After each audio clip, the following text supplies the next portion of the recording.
savez, je voudrais d'abord remercier la communauté internationale, tous ceux qui m'ont soutenu pendant mon exil en Europe, les États-Unis, la France, le pays de l'Union européenne. J'ai eu un grand soutien total aussi de la Belgique, donc de l'Angleterre, de tout le monde, et surtout l'Union africaine aussi.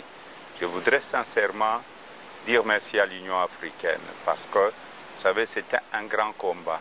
Et le plus grand soutien que je ne vais jamais oublier, c'est le soutien de la population congolaise. S'il n'y a pas eu de troisième faux penalty, c'est grâce à cette population. Et elle a cru en ce que je faisais en tant que gouverneur. Si j'avais un mauvais bilan, la population n'allait pas me suivre. Ils allaient accepter que M. Kabila puisse faire le troisième mandat.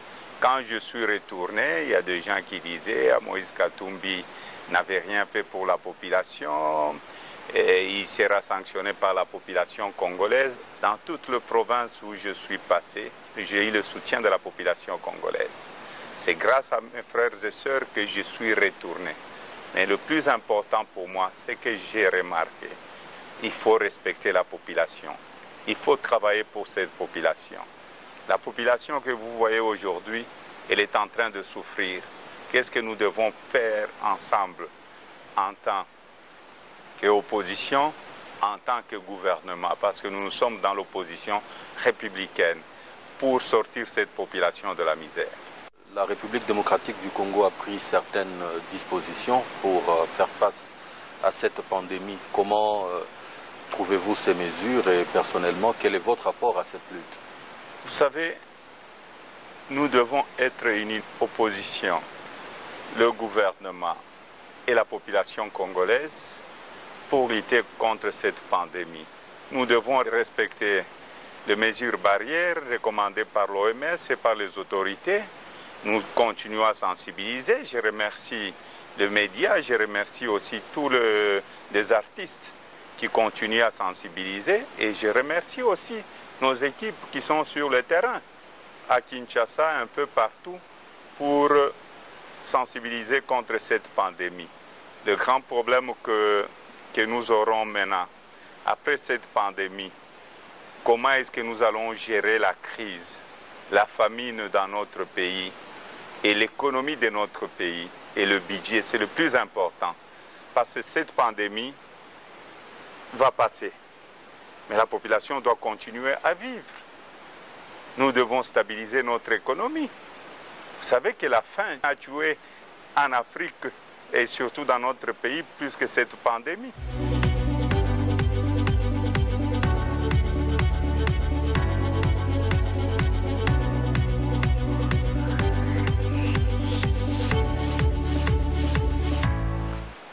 Vous avez mentionné, on va y revenir, la crise économique qui vient et déjà sur terrain, on remarque l'envolée de taux d'échange des devises étrangères.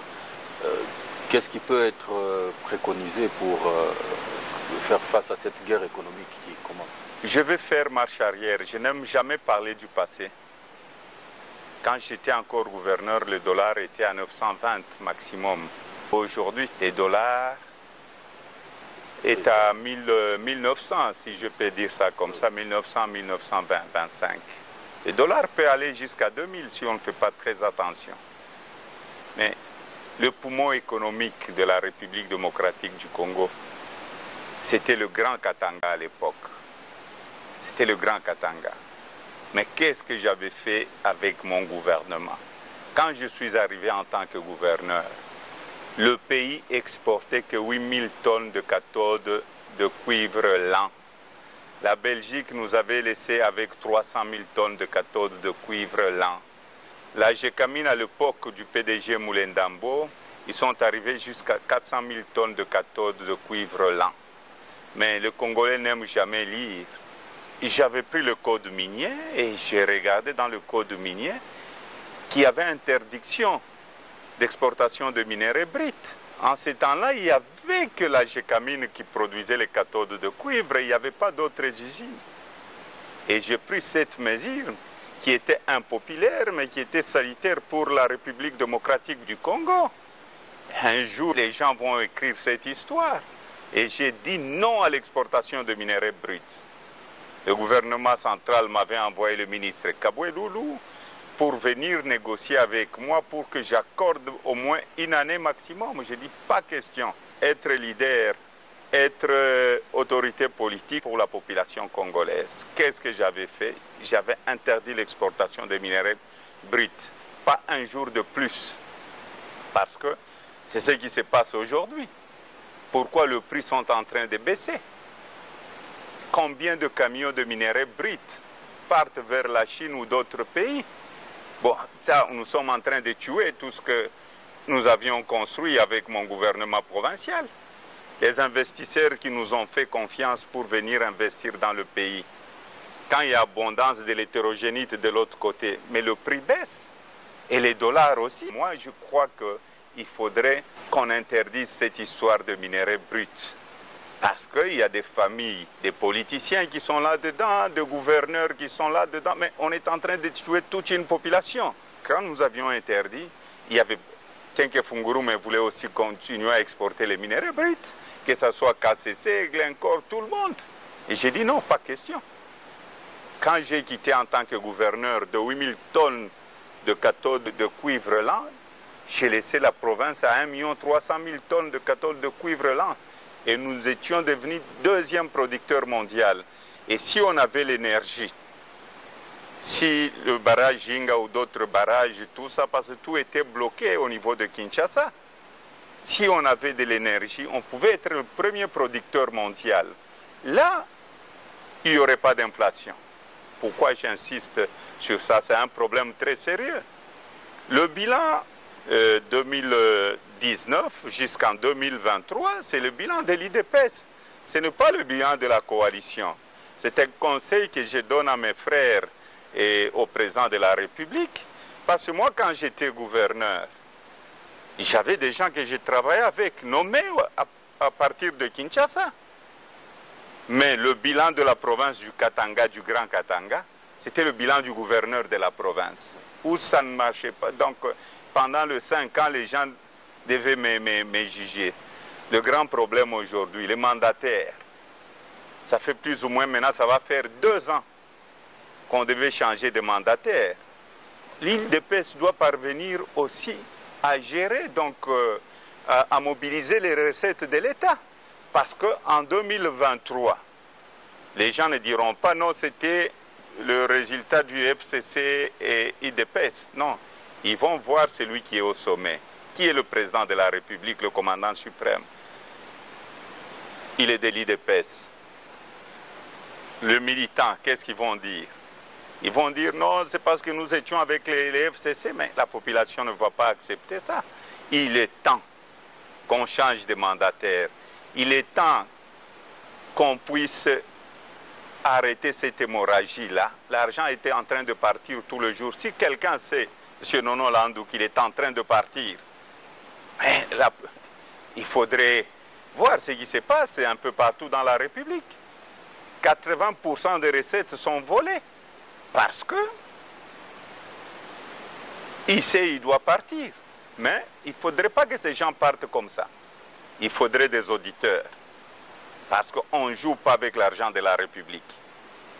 Seriez-vous en train de suggérer ou de demander au président de la République de se désolidariser avec le FCC? Non, je ne suis pas en train de demander de se désolidariser avec le FCC. Je suis en train de dresser un constat qui est réel en tant qu'opposant. Parce que j'ai dit que je vais faire de l'opposition républicaine. Avec ma petite expérience en tant que gouverneur, qu'on puisse, je n'aime jamais l'autosatisfaction, mais qu'on puisse présenter le bilan de tout le gouverneur quand j'étais gouverneur jusqu'à aujourd'hui, qu'on m'oppose le bilan. La population est là pour juger. Je ne veux pas parler de moi-même, c'est très difficile de parler de moi-même. Je suis en train de donner un conseil. C'est bien la coalition, mais le résultat à la fin, c'est le président de la République. Ils peuvent continuer avec leur coalition, mais le grand problème, c'est le social de la population, c'est les infrastructures. Où trouver l'argent? Nous avons de l'argent dans notre pays. Quand j'avais parlé du budget de 100 milliards pendant les 5 ans, Les gens s'est moqués de moi et aujourd'hui on me donne raison. Mais le grand problème c'est quoi? C'est que je suis en train de dire au président de la République, au Premier ministre, les recettes ont tellement baissé.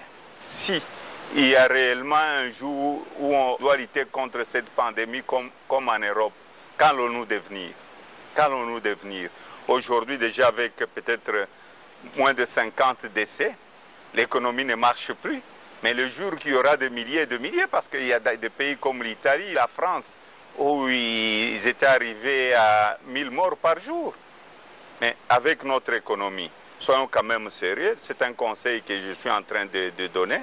Je ne suis pas là pour diviser les gens, mais le résultat, le bilan, c'est le bilan du chef de l'État. Justement, parce que nous sommes en train de tourner autour de la crise de la Covid-19 et ses conséquences économiques entre autres.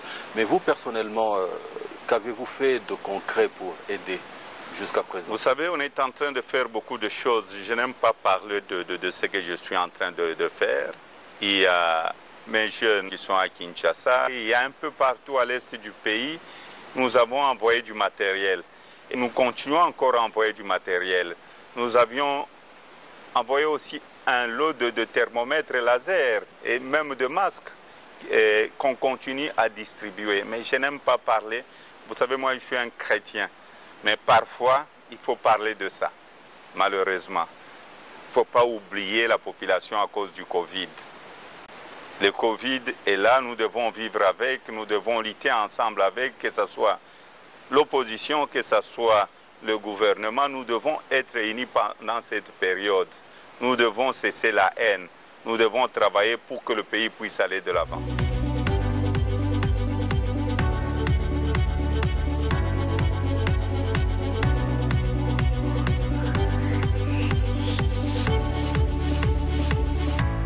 Président, c'est juste pas loin de votre village. Nous avons remarqué des inondations terribles. Votre village également a été frappé. Je ne fais pas ma promotion politique. Vous savez, je suis un citoyen congolais. S'il n'y avait pas le Covid, vous alliez me voir à Uvira. Vous alliez me voir à Malemba. Vous allez me voir à Kalemi. Nous ne devons pas tout attendre du gouvernement. Nous devons faire des choses pour consoler notre population et aider le gouvernement. Je sais, j'étais gouverneur de la province. Il y a des choses que le gouvernement peut faire. Il y a aussi les choses que nous devons faire en tant que citoyens congolais. L'amour du prochain, c'est quoi? Est-ce que j'ai interdit à d'autres personnes d'aller aider dans leur village ou d'aller aider les autres villages environnants? Non. L'amour du prochain, on apprend ça tous les jours et le Christ nous a laissé ça. Aimez-vous les uns les autres. C'est le plus important pour moi. Donc, ce que je suis en train de dire ici, si M. X ou M. Z, M. F peut faire quelque chose dans son petit coin, je crois que nous allons épauler le gouvernement. Et en plus des inondations, il n'y a plus de routes. Toutes nos routes que nous avions laissées, par exemple, ici dans le Grand Katanga, n'existent plus. On vous a d'ailleurs vu marcher les pieds nus dans l'eau sur une, oui, je suis. route. Vous savez, j'étais en train de marcher pour montrer aux autorités qu'il ne faut jamais rester dans le bureau. Et il ne faudrait pas dire non, ça ce sont des routes nationales ou des routes qui n'appartiennent pas à la province. Quand j'étais gouverneur de la province, avec mon gouvernement provincial, mais M. Nono Landou, vous étiez témoin, nous, on quittait Lubumbashi le matin pour arriver à Dilolo le même jour. Combien de bus ont croisé le matin de Lubumbashi à Dilolo? Le bus partait de Lubumbashi à 6 heures pour arriver à Dilolo vers 16 heures. Le bus quittait Lubumbashi pour arriver à 6 heures du matin pour arriver à Kalemi à 22 heures. Mais aujourd'hui, toutes ces routes n'existent pas. Et je me rappelle ce que ma mère me disait, que le mot entretien n'existe pas dans nos langues congolaises. J'ai laissé de routes, que ce soit de Lubumbashi jusqu'à Kapanga, que ce soit de Lubumbashi jusqu'à Mitwaba, de Lubumbashi jusqu'à Uvira avec le projet Proroute, parce que le gouvernement provincial avait préfinancé aussi au début sur le projet Proroute. Alors, qu'est-ce qui restait? Et nous avions laissé des ateliers. Et ces ateliers ont été répertoriés. La maintenance seulement, là où il y a des bourbiers. Mais il ne faut pas oublier d'où viennent nos produits agricoles.